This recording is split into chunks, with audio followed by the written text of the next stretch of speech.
जरूरी सवाल है भैया ये। इसको थोड़ा बड़ा कर ले। लो कर लेते हैं, बड़ा तो कर लेंगे।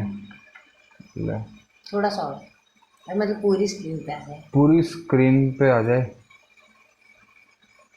फिर वो ये नहीं खुलता ना, इसमें एडिट वो हाँ। ड्रॉ नहीं कर सकते। अच्छा अच्छा। ठीक है, दिख रहा है, कोई बात नहीं। अब क्या लिखा हुआ है इसमें, 2 girls and 5 boys can finish painting a canvas together in 4 days।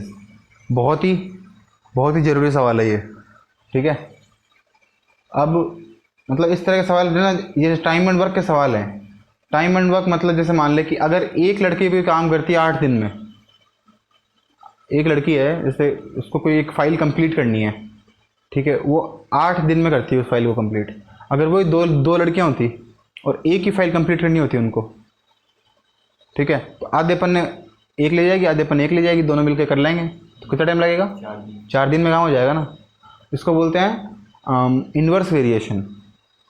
Inverse inverse variation मतलब जैसे मान ले आदमी ज़्यादा हैं तो अपने को कोई काम करने में कम टाइम लगेगा, है ना।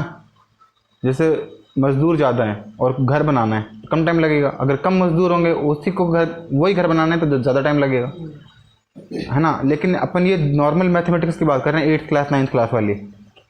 ऐसे कभी कभी क्या होता है कि अपन बोलते हैं भाई ज़्यादा लोग हो गए तो ज़्यादा लोग आपस में बातें में लग जाते हैं, काम कम करते हैं। वो वाली कंडीशन की बात नहीं कर रहे कि भाई ज़्यादा लोग हो गए तो बातें करेंगे, काम कम करेंगे, एफिशिएंसी कम हो जाएगी। वो वाली बात अपन यहाँ पे नहीं करेंगे, वो आगे कभी पढ़ेंगे तो पढ़ेंगे। अब करें। अभी कर लेते हैं। तो 2 girls and 5 boys can finish a painting canvas in 4 days। अब एक बात बताओ, अगर एक लड़की, अपन मान के चलते हैं, क्या मान के चलते हैं कि एक लड़की उसको मतलब कितने दिन में कर देगी, let the number of days complete alone by boys, ये दे रखा है बी, मतलब जो एक बच्चा है वो बी डेज के अंदर पूरा काम कर देगा, एक लड़का। अगर एक लड़का बी डेज में पूरा काम कर देगा तो एक दिन में कितना काम करेगा वो? मैं एक एग्जांपल देता हूँ। जैसे मान ले एक लड़का किसी काम को मान ले 5 दिन में करता है, ठीक है, एक लड़का किसी काम को 5 दिन में करता है। जैसे मान ले उसको 5 पन्ने लिखने हैं, एक लड़के को 5 पन्ने लिखने हैं, उसको एक दिन में एक ही पन्ना लिखता है वो, ठीक है। मैं समझाता हूँ उसको आपस में। जैसे एक लड़का कोई काम है उसको 5 दिन में कर रहा है, 5 days में कर रहा है, तो एक दिन में कितना काम करेगा? एक पेज करेगा। अब एक पेज उस पूरी कॉपी का कितना पार्ट है? 1/5। 1/5, क्योंकि उसमें 5 ही पेज हैं। मतलब जैसे मान ले ये फ्रैक्शन में ले लेते हैं, इसमें 5 पेज हैं, 1 2 3 और 4 5, 5 पेज हैं। ये पूरा काम कर लेता है 5 दिन में, तो एक दिन में एक काम करेगा, तो एक दिन में कितना हिस्सा कंप्लीट हो गया इसका? 1/5, ठीक है। तो एक दिन में क्या हो गया? 1/5। तो इसमें क्या दे रखा है? बी डेज में करता है, एक दिन में कितना करेगा? 1/b work. ये दो चीज़ होती है, एक तो होता है डेज, एक होता है वर्क। तो अगर अपन वर्क निकाल लेंगे ना एक दिन का काम, तो उसको अपन फिर ऐड कर सकते हैं, सब्ट्रैक्ट कर सकते हैं। हमेशा एक दिन का काम निकालना है। तो लड़के का काम तो कितना हो गया एक दिन का? 1/b। एक लड़के का एक दिन का काम कितना हो गया? 1/b। और गर्ल का कितना हो गया एक दिन का? 1/g। एक लड़की का, और ये एक लड़के का। लड़कियां कितनी है? 2। तो 1/g को 2 से मल्टीप्लाई कर देंगे, और लड़के कितने हैं? 5। तो 1/b को 5 से कर देंगे, मतलब 5। और दोनों को फिर जोड़ देंगे, क्योंकि दोनों मिलकर काम कर रहे हैं, सब्ट्रैक्ट तो करेंगे नहीं। तो ए तो वैसे गलत हो गया, अपॉन में आएगा, तो बी वैसे गलत हो गया। अब बॉयज़ तो 5 हैं, तो बी के ऊपर 5 आएगा और जी पे 2 आएगा, ठीक है।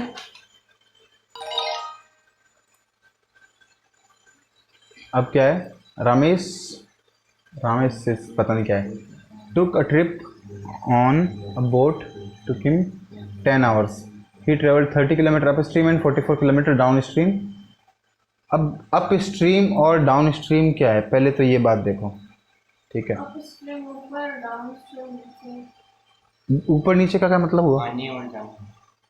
अप स्ट्रीम का मतलब अगर अपन जैसे मान ले ये बोट है और जो पानी खुद चल रहा है, पानी इस तरफ चल रहा है पहले से, और अपन पानी के साथ में चलें, मतलब अपन भी इस तरफ चल रहे हैं, पानी भी इस तरफ चल रहा है, इसको बोलते हैं डाउन स्ट्रीम। अब का मतलब मैं उसके अपोजिट जा रहा हूँ, डाउन मतलब उसके साथ साथ चल रहा हूँ, ठीक है। डाउन मतलब साथ साथ चल रहा हूँ। अगर नाव इसी तरफ जा रही है लेकिन मैं इसके अपोजिट जा रहा हूँ, जाने की ट्राई कर रहा हूँ, उसको बोलते हैं अप स्ट्रीम।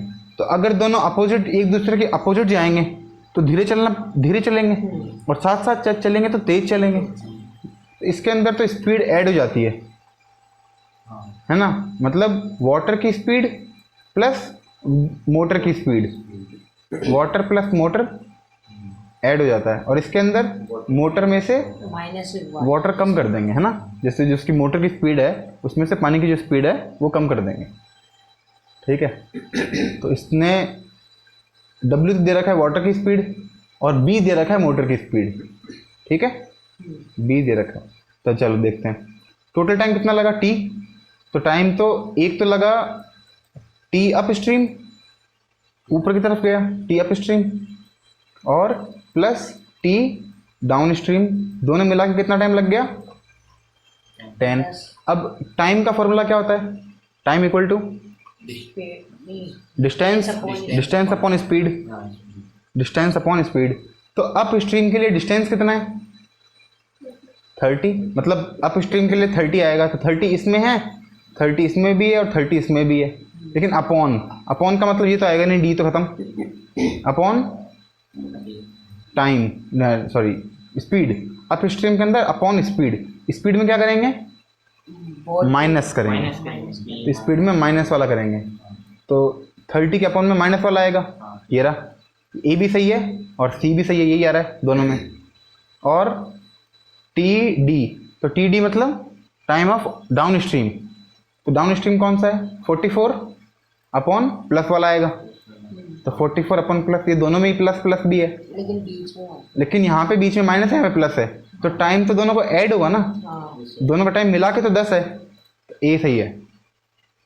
सिर्फ तुमको जो लैंग्वेज लिखी है ना उसको मैथ्स में लिखना है, सॉल्व नहीं करना है इसको, क्योंकि सॉल्व कर ही नहीं सकते, अकेला सवाल है, दो होता तो सॉल्व भी होते। तो इसको मैथ्स में कैसे लिखा, सबसे पहले क्या लिखा, T U plus T D equal to 10। Time क्या होता है डिस्टेंस अपॉन स्पीड, तो डिस्टेंस अपॉन अप स्ट्रीम की डिस्टेंस और अप स्ट्रीम की स्पीड। अप स्ट्रीम में हमेशा माइनस करेंगे और डाउन स्ट्रीम में हमेशा प्लस करेंगे, ठीक है। और ऐसा नहीं है कि बी माइनस डब्ल्यू ही है, कभी कभी इसमें आता है डब्ल्यू माइनस बी भी हो जाता है, लेकिन उसमें ना फिर ये 30 नहीं आएगा, इसमें माइनस का कुछ आएगा। जैसे मान लो मैं इस बोट को लेके जाना चाह रहा हूँ, लेकिन जो धार है नदी की धारा वो इतनी तेज है कि नदी मेरे को लेके जा रही है। Michael travels 1000 kilometre in 16 hour, he travels 800 kilometre by plane and remaining इतने किलोमीटर बाई कार।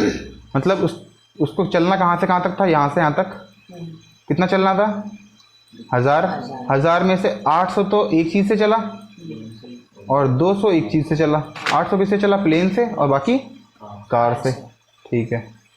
अब P क्या है, अब ये 16 आवर में पूरा काम हुआ, कितने घंटे में हुआ, मतलब ये पूरा काम हुआ 16 घंटे में, ठीक है।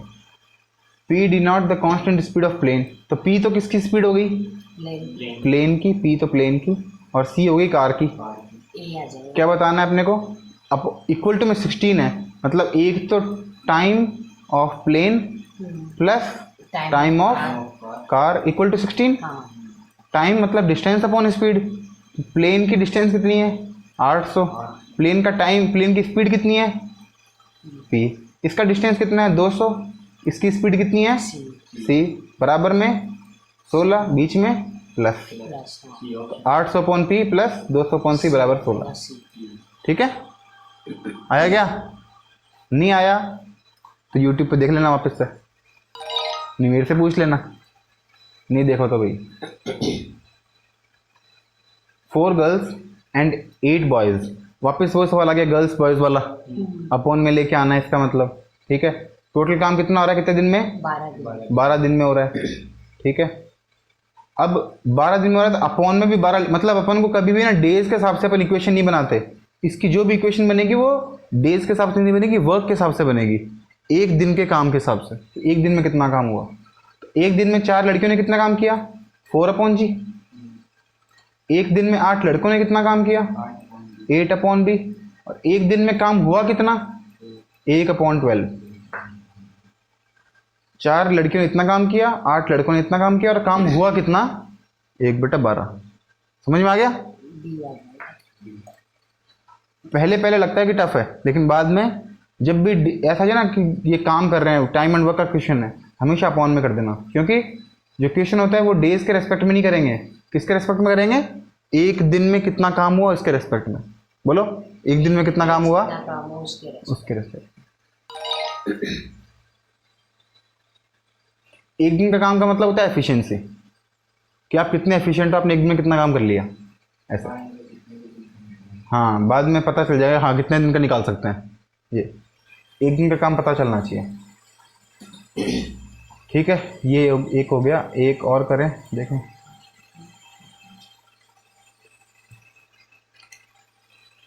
आइडेंटिफाई सब्स्टिट्यूशन, देखते हैं क्या है ये बताना है कि इनमें से ऐसा क्या करें कि लीनियर बन जाए, लीनियर इक्वेशन बन जाए। मतलब अपॉन में क्या है, देख 2x + y, इसमें भी अपॉन में क्या है, मतलब जो 1/2x + y, इसको कुछ मान लो 1/, अपॉन में है ना, तो इसको नीचे ही होना चाहिए। जैसे इसको p को ये नहीं मान सकते, a नहीं, a गलत है, 1/, में ही मानना पड़ेगा। तो 2x + y को तो क्या मान लो, 1/2x + y को तो क्या मान लो, कुछ p मान लो। जैसे मैंने a और b बताया था, वैसे p और q लिख रखा है, एक ही बात है। इसको p मान लेंगे, और x - 5y अपॉन में, मतलब 1/, में इसको q मान लेंगे। b सही है। इसने खाली ये पूछा है कि ऐसा क्या माने कि ये लीनियर बन जाए। हाँ, अब देख, इसमें तो अपॉन में कुछ ना कुछ रख सकते हैं, लेकिन ये x - y है, मतलब x नीचे भी है और x ऊपर भी है, तो इसको सॉल्व नहीं कर सकते। तो लास्ट वाला d आ जाएगा। हाँ, लास्ट वाला d आ जाएगा। हाँ, एक सेकंड, नहीं, अरे इससे फर्क नहीं पड़ रहा। बात ये कि ये अपॉन में ना ये नहीं होना चाहिए। अब इसको मान लेंगे, शायद q को भी मान सकते हैं। एक सेकंड, तो फिर जैसे अपन 1/, मान रहे थे तो वो तो मान। अच्छा, x - y, नीचे भी x - y है। अच्छा, मेरे को लगा कि ये और ये अलग अलग है। अगर यहाँ पे सेम टर्म नहीं होती ना, तब तो नहीं मान सकते थे। अगर यहाँ पे सेम टर्म है, जैसे देख ये सेम है, ये सेम है, अगर यहाँ पे ब्रैकेट नहीं होता, सिर्फ 3x - y होता, तब इसको सॉल्व नहीं कर सकते थे। अभी ये ब्रैकेट के अंदर है, तो इसको अपन कुछ ना कुछ मान सकते। अपनी मर्जी है मानो, अपनी मर्जी है नहीं मानो, लेकिन होता क्या है कि अगर अपॉन में कुछ है तो उसको कुछ ना कुछ मानना पड़ेगा, तभी सॉल्व होगा। लीनियर का मतलब क्या होता है, मैं समझा देता हूँ कि पावर 1 होनी चाहिए। जैसे p की पावर 1, q की पावर 1, उसको क्या बोलते हैं, लीनियर इक्वेशन। ठीक है, x की पावर भी 1 है, y की पावर भी 1 है, तो ये भी लीनियर ही है। इसमें भी x की पावर 1 है, y की पावर 1 है, लेकिन अभी ये लीनियर नहीं है क्योंकि अपॉन में है। मैन तो है कि इसको मानना पड़ेगा, इनको चाहे मानो चाहे मत मानो। लेकिन अगर इसको मैं अगर मान लो a मान लूँ, इसको भी a मान लूँ, ये 2a हो गया, ये सिंपल a हो गया, ये लीनियर इक्वेशन बन गई। लेकिन इसमें वेरिएबल कितने हो गए, ये एक वेरिएबल a, ये x दूसरा वेरिएबल, और ये y तीसरा वेरिएबल। तो 3 तो वेरिएबल हो गए और इक्वेशन सिर्फ 2 हो गई, है ना। 3 वेरिएबल और इक्वेशन 2 तो सॉल्व नहीं होगा।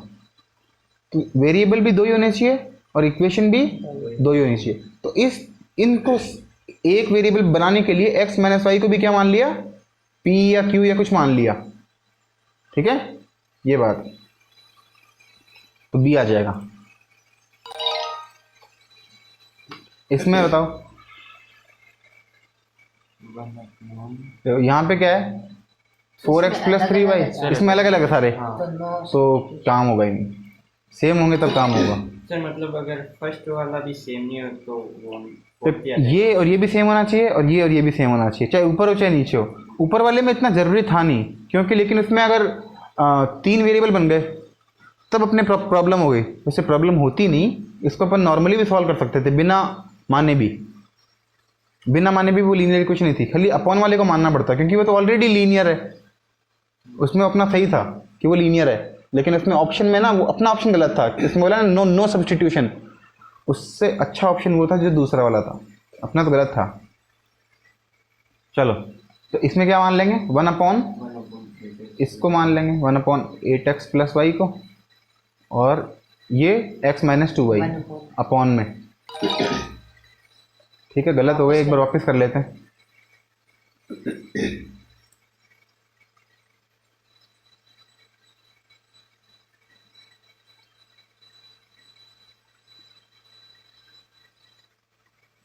Equation reducible to linear form, ये वाला है क्या?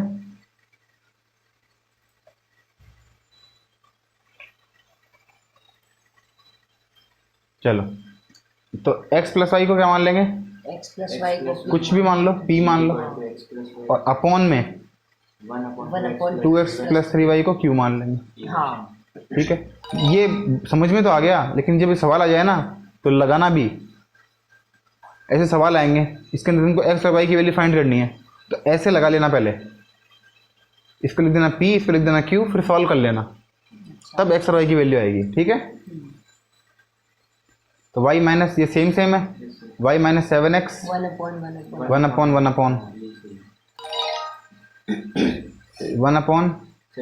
इसमें अलग अलग है, ये अलग है, ये अलग है, सब अलग अलग है, डी वाला आ जाएगा।